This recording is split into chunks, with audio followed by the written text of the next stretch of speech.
fucking boring. Who even watches so I want it? to talk about how we seem to be excited to go to war with Iran. Dude, I'm so fucking excited. That seems to be what we are so fucking hungry to do. Have you ever been to Iran? A Beautiful vacation spot. Is it? Yeah, Is lots it? of I don't palm think they would trees. quite approve of us. Do you think they would be really stoked on us? We would get separate Airbnbs in Iran. yeah, and then they would. I think I think as far as I know, Iran is very tolerant to gay people, It sure looks like there's some it. dominant ideology that pervades the region that just is really cool about women. It's a and vast minority, or a very small minority. global minority. It's not that- the second largest religion in the world that treats women and gay people like horseshit, but whatever.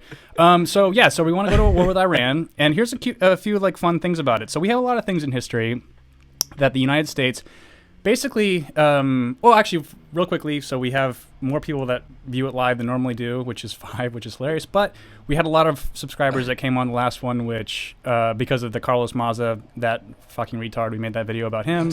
And we got a lot of followers from that. And so thank you. Developmentally disabled, Jordan. Yes, excuse me, I'm sorry. Sean is the one that's here to be my conscience and keep me politically correct, so we don't get taken down before we get to 100 subscribers.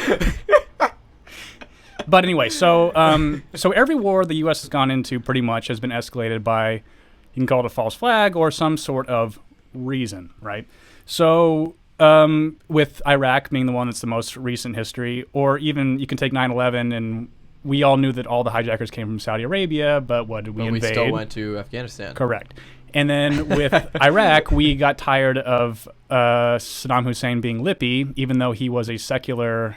He was a tyrant, but a secular person. He was just person. spilling that truth tea. That's exactly what and it was. America got mad at him. Stop He was spilling just that being tea, honest, honey. hunty. Yeah.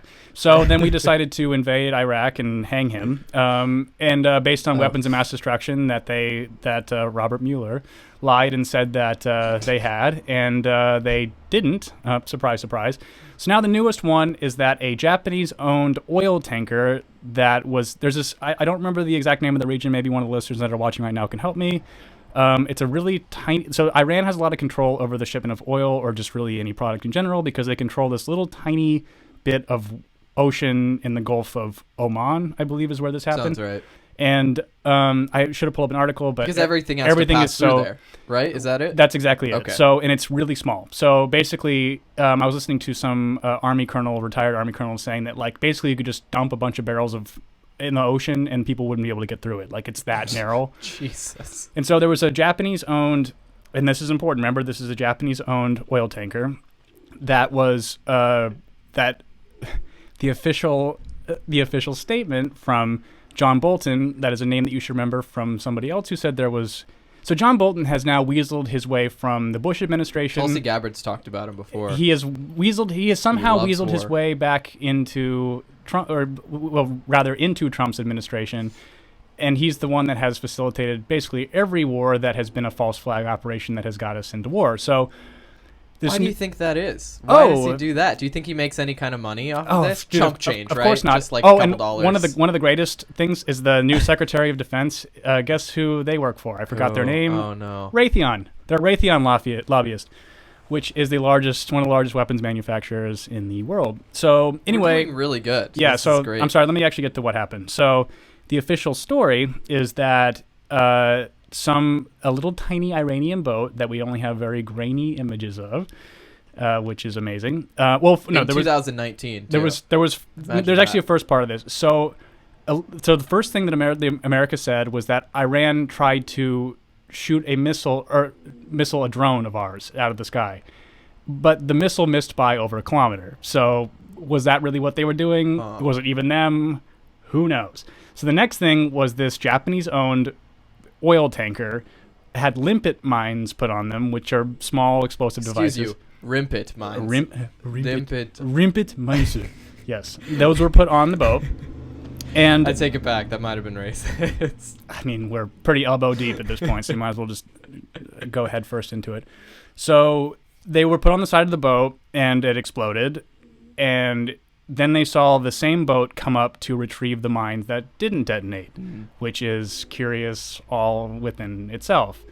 Now, the owner, this is the interesting part. So the owner of the Japanese vessel said that it was a projectile that blew a hole into the side of the freighter, but we're not hearing anything about that now, are we? So let's take it at face value, right? Let's say that Iran did do this, or that this was some rogue Iranian thing. Does this seriously justify starting a war with them?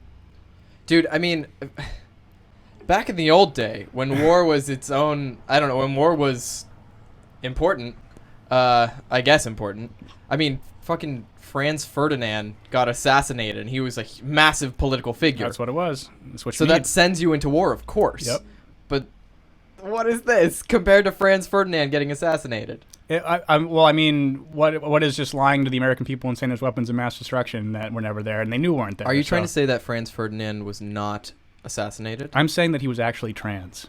That's what I'm really saying. Trans Ferdinand. Trans Ferdinand. Indeed. Trans Ferdinand. God damn. So yeah, basically, this whole thing is bullshit. I think it... I'm willing to call bullshit as well. I'm not going to call it a false flag necessarily, although it wouldn't surprise me. And I think that the good thing is that now with the advent of the internet and everyone being on it, there is not a single fucking American that wants to go to war with Iran right now. Not a single one.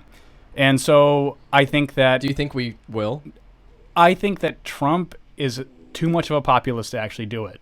So I think that a lot of his rhetoric has sort of been escalatory lately. We sent 1,000 troops over there. I don't quite consider that a thing yet. It may just be to quote unquote survey whatever. But I think that he knows that if he goes to war before 2020, it will be the most. It'll tank it because every Democrat will be able to run on. Well, like we wouldn't have done that. Right. And so I think he is a populist enough to where he won't do it. He'll listen to his Twitter and replies. If he does, seriously, I will not even find him funny anymore. Yeah. Like I am so sick. Oh, I'm gonna hold you to that. Yeah, like I'm gonna hold you to that. Because I hate when you show me tweets of it. You love them. Come on, some of them are funny. His old ones are really funny, but now I just cannot stand. Only fat people drink Diet Coke. That was a really funny tweet. Or I've never seen a skinny person. I've never seen. Yeah, that's what it was. Sorry. And I love it that he knows he's one of those people. He's just a fat fuck. Terrible.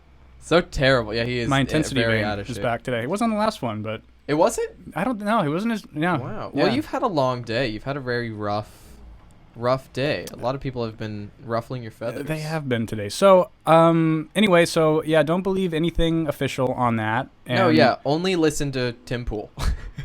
Yeah, well, no, Tim Pool, he's pretty good. Jimmy Dore is another one that I like a lot. He's very progressive, but isn't psychotic. Like was skeptical of the Mueller report, all that kind of thing. Ben Shapiro has now become a total neocon and does he want to go to war? He wants with this thing. He wanted war after Syria. He is the most. I'm certain that the Daily Wire is getting Raytheon money or something because like, he has the coldest fucking takes on war every single time. What a shill. Yeah, he's really awful. So there really isn't a. Strangely, you know who's actually even questioned on this issue? Who? Tucker again. Fuck, dude. Dude, I don't like him. He is on that network and just does not want us to go to war. And so, like, good, that's something he's doing good on that front. That's like the one. My parents are listening. Yeah, so. which is great because they need that. They need someone like Tucker to convince them to have their own thoughts. Agreed. So, I hope they don't listen to this. I'm sorry, Sean's parents. Well, they won't. Okay. I tell them not to. Okay. Anyway, so that's that. Don't believe the official narrative. We should not go to war with the Middle East. In fact, I would love it if we didn't ever talk to the Middle East ever again. So that's about how I feel about that. Wait, are you suggesting that we build a wall around the Middle East? Fortunately, we have an ocean that surrounds us, so I don't think we actually have to worry about that.